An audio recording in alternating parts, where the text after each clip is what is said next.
So far we have seen what is meant by context switching, right? What is meant by context switching?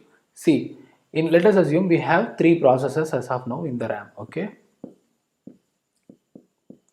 Let us assume process P1 is in running state, which means process P1 is currently being executed by the CPU, whereas processes P2 and P3 are in ready state. Okay, ready state means they are waiting in the RAM. They are neither being executed by the CPU nor they are undergoing IO.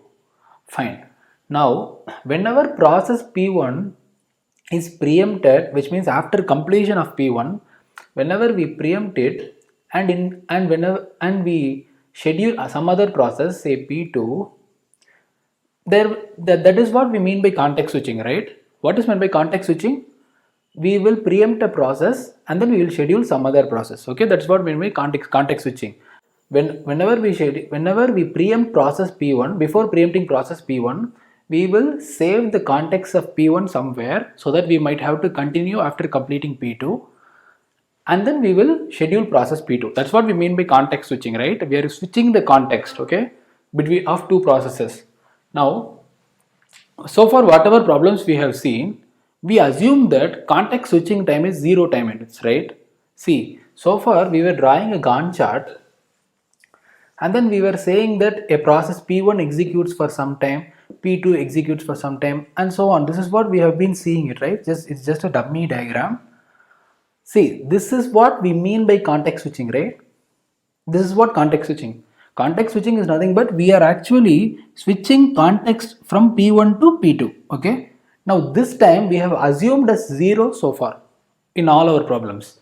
Now they have given that context switching overhead equal to 1 time unit. Okay. It will take 1 time unit for doing context switching.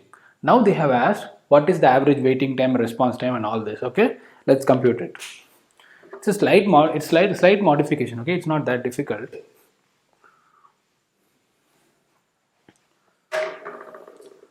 Let's start our Gantt chart. We will always start with 0, okay. At time unit 0, the only process which has arrived is P1, right? P1 is the only process which has arrived to the RAM. So we should schedule P1, okay. Now to schedule P1, it will take the context switching overhead, right? Because we need to give it to the CPU, which means CPU needs to fetch the process. So for that, it will take 1 time unit, okay. See, context switching overhead, let me denote it by C, okay. C means context switching overhead. It will take 1 time unit. Once this is done, then P1 will be scheduled. See, at time unit 1, we have both P1 and P2 fine. So P1 will be scheduled first, okay. P1 will be scheduled first and P1 will execute till 4, fine. Now at 4 we have P2, P3 and P4, out of which P2 is the first process which arrived. So we should be context switching to process P2, right? So context switching overhead will take 1 time unit and then P2 will be scheduled. P1 is done, P2's total execution time is 2 time units, so 7. Now the process which came next to the RAM is P3, so it has to be context switched. For that it will take 1 time unit and then P3 will be scheduled, okay, and P3 will run till P2 is done, P3 will run till 9 and then P4 should be scheduled, okay, because P4 came before P5 and P6. For that it will take 1 time unit, after which P4 will be scheduled and P4 will execute till 14, okay. P4 is also done. Now let's then P5 then it will take 1 time unit for context switching and then P5 will be scheduled, okay, and P5 will run till 20, okay. P5 is also done. Then it will take 1 more time unit for context switching and then it will take 1 more time unit for context switching, which means from 20 to 21 it is a context switching overhead, and then we will be scheduling the last process which is nothing but P6 and P6 will run till 23, okay. So time unit 23, every process has been completed its execution. See, one thing you need to notice here is context switching will decrease the performance of the CPU, which means will decrease the efficiency of the CPU, right? See, if the efficiency of the CPU is decreased, what will happen? The system will become slower. In case if we didn't have context switching, our CPU efficiency will be much higher, right? All these times we have wasted, right? We have wasted means we have kept the CPU idle. CPU is not doing any work, which means efficiency equal to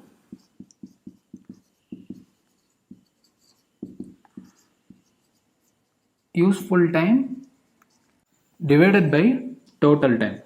Okay, efficiency time divided by total time. This is the CPU efficiency. Okay, this is the efficiency of CPU formula.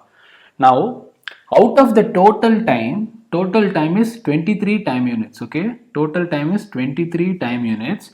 Out of which, what is the useful time? See, let's calculate the useless time. Okay, which are the time CPU is idle? Okay, let's first compute it that. It is 1 time unit. It is 1. It is 1, 1, 1, 1. So it is 1, 2, 3, 4, 5 and 6. So for 6 time units, our CPU is idle. Okay, out of the total 23 time units, which means out of the 23 time units, 17 time units, which is nothing but 23 minus 6, okay, 17 time units, we have utilized the CPU, which means CPU has been working on some process, whereas the remaining 6 time units, the CPU is idle, right? So we say that as CPU inefficiency. CPU inefficiency, which is 6 by 23. 17 by 23 is a fraction, right? 17 by 23 is less than 1, so it's a fraction. Now in case if you wanted to calculate the efficiency percentage, you just multiply it by 100, okay? If you multiply by 100, then the result is in percentage, which means out of 100 percentage, how much percentage of time you have utilized the CPU properly. Okay, that's what it means, CPU efficiency percentage. Similarly, you can also multiply this by 100. You will get the percentage of time the CPU is idle, which means the CPU is not doing anything productive. It is simply idle, not doing any work. Okay, that's what we mean by idle time. Fine, we have calculated the CPU efficiency percentage and CPU inefficiency percentage. See, one thing I wanted to add here is, in case if there is no overhead here, okay, let us assume in case if the context switching overhead equal to 0 time units, then we should have got an efficiency percentage of 100, right? Because out of the 17 time units, because all these 6 time units would not have occurred, and so this schedule length will only be for 17 time units. Out of the 17 time units, all 17 time units, the CPU has been doing some work. So useful time percentage will become 100%. Okay, in case if there is no overhead. So this context switching overhead will degrade the performance of the computer or CPU. Okay. Now let's compute the completion time. Okay. As you should see, there is nothing different in all these things. Let's compute it anyway. Completion time of process P1 is at time unit 4. Completion time of process P2 is at 7. Completion time of process P3 is at 9. Okay. Completion time of process P4 equal to 14. Completion time of process P5 equal to 20. And completion time of process P6 is equal to 23. Okay. This is the completion time. Now similarly you can calculate the turnaround time. Turnaround time equal to completion time minus arrival time. 4 minus 0 is 4, 7 minus 1 is 6, 9 minus 2 is 7, 14 minus 3 is 11, 20 minus 4 is 16, 23 minus 5 is 18. Okay. Now then let's calculate the waiting time. Okay. Let's calculate the waiting time fastly because we are familiar with it now. Turnaround time minus burst time, right? 4 minus 3 is 1, 6. See, again we are assuming that IO time is 0. Okay, IO time is 0 for all the process. Fine. Turnaround time minus burst time is 1, 6 minus 2 is 4, 7 minus 1 is 6, 7 minus 4 is 7, 16 minus 5 is 11, 18 minus 2 is 16. Fine. Now you can add all 5 of them and then divide it by 5 to get the average value, right? Now let's compute the response time. See, again we are using a non-preemptive scheduling algorithm, and you all know that in non-preemptive scheduling algorithm, response time equal to waiting time. So we can copy the values as it is and write it here. Okay, 1, 4, 6, 7, 11, 16. I have exactly copied it here. Okay, fine.